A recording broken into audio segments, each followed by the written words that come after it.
कितने झूठे सबूत इकट्ठे कर लें, कितनी वीडियोग्राफी ले आएं, हमारे पास भी तो वीडियोग्राफी है, हमारे पास भी तो वीडियोग्राफी है। पुलिस के वो सारे अधिकारी और अमित शाह साहब वो मुलजिम हैं इस केस में, लाठीचार्ज कराने के लिए, गोली चलवाने के लिए, हर उस काम के लिए। तो चिंता मत करें, दो तरह के मुकदमे होंगे, एक अमित शाह साहब के खिलाफ होगा और उनकी सारी टीम के खिलाफ, और दूसरी तरफ झूठे मुकदमे होंगे तरह तरह के बहाने बना के। वो सब हम अम्बेडकरवादी वकील अच्छी तरीके से उनसे निपटना जानते हैं, चिंता मत करें। एक मुकदमा नहीं, 1 करोड़ मुकदमे लगा लो। मोदी जी, अमित शाह जी, हम लोग हैं ना करोड़ों की संख्या में नहीं, लाखों की संख्या में तो वकील हैं ना, हम आपके करोड़ों मुकदमे झेल लेंगे। अम्बेडकरवादी वकील अभी जिंदा हैं, ये भूल मत जाओ। एक तो किसी बच्चे ने कोई गाली नहीं दी है, उनकी माता जी को तो बिल्कुल नहीं दी है। ये कोरा झूठ है, सफ़ेद झूठ है। उनको उन गालियों को दोबारा देखना चाहिए। अब मोदी जी कम से कम सोशल मीडिया देखने लगे, ये तो पता लग गया, और उनके पास इतना टाइम है कि सोशल मीडिया देख के उन्होंने गालियाँ देख ली।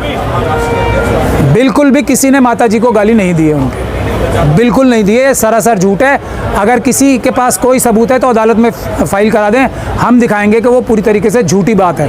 ये मेरा दावा है, किसी ने मोदी जी की मां को गाली नहीं दी है, झूठ, कोरा झूठ। और जहां तक मोदी जी की बात है, अभी मैं आपको यहाँ पे पैलेट गन से मार दूं, आपके मुंह से जो रिएक्शन निकलेगा वो गाली भी हो सकता है। अभी मैं आपको AK-47 चला दूं आपके ऊपर, अभी मैं आपको कील वाले डंडे से मारूं, तो थोड़ी देर के लिए आपका रिएक्शन गाली वाला भी हो सकता है। कोई जो बच्चे हैं वो एकदम फरिश्ते नहीं हैं। और फिर जो देश का गाली देने का स्टैंडर्ड जो बनाया है वो तो पिछले 12 साल में इन्हीं लोगों ने बनाया है ना। अब उनको ये भी लगता होगा कुछ बच्चों को कि अगर हम इनकी भाषा में इन्हें नहीं समझाएंगे तो इन्हें समझ में ही नहीं आएगी।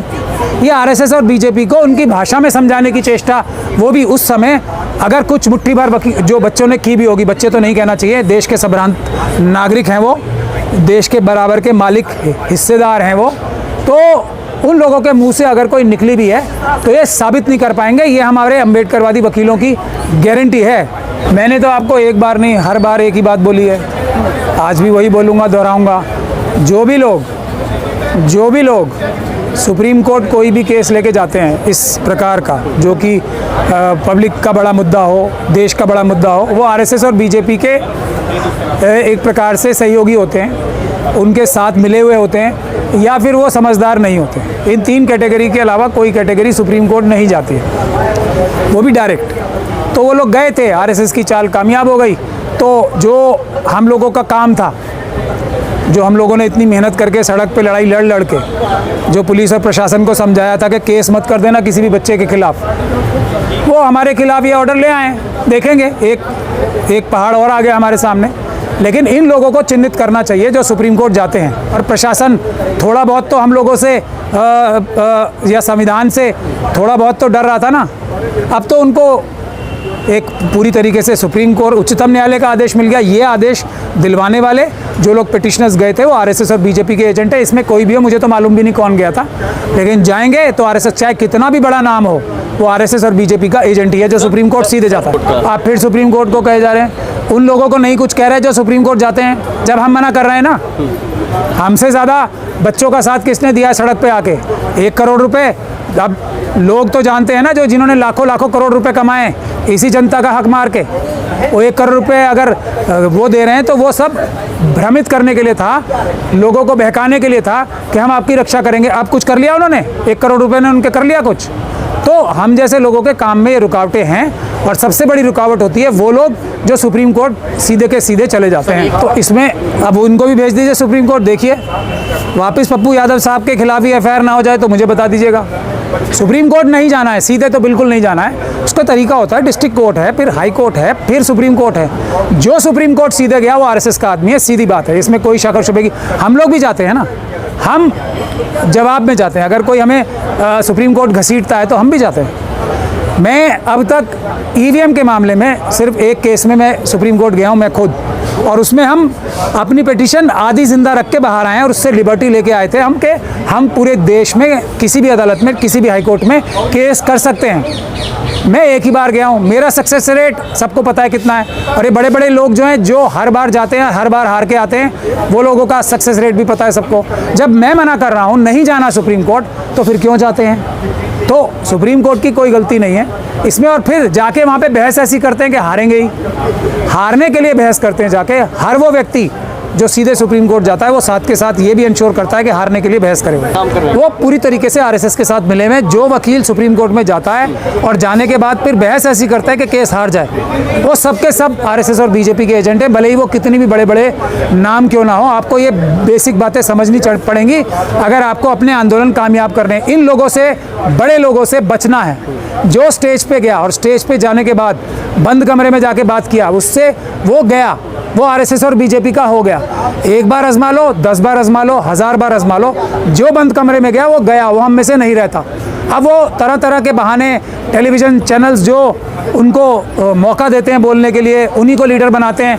वो लोग सब के सब आरएसएस के साथ मिल चुके हैं, लेकिन ये आंदोलन फेल नहीं होगा। मीडिया पे तैर रहा है कि 28 से ज़्यादा अपराधी थे जो इस आंदोलन के जरिए देश को बदनाम करना चाहते हैं। किसी ने देश के बारे में एक शब्द बोला है?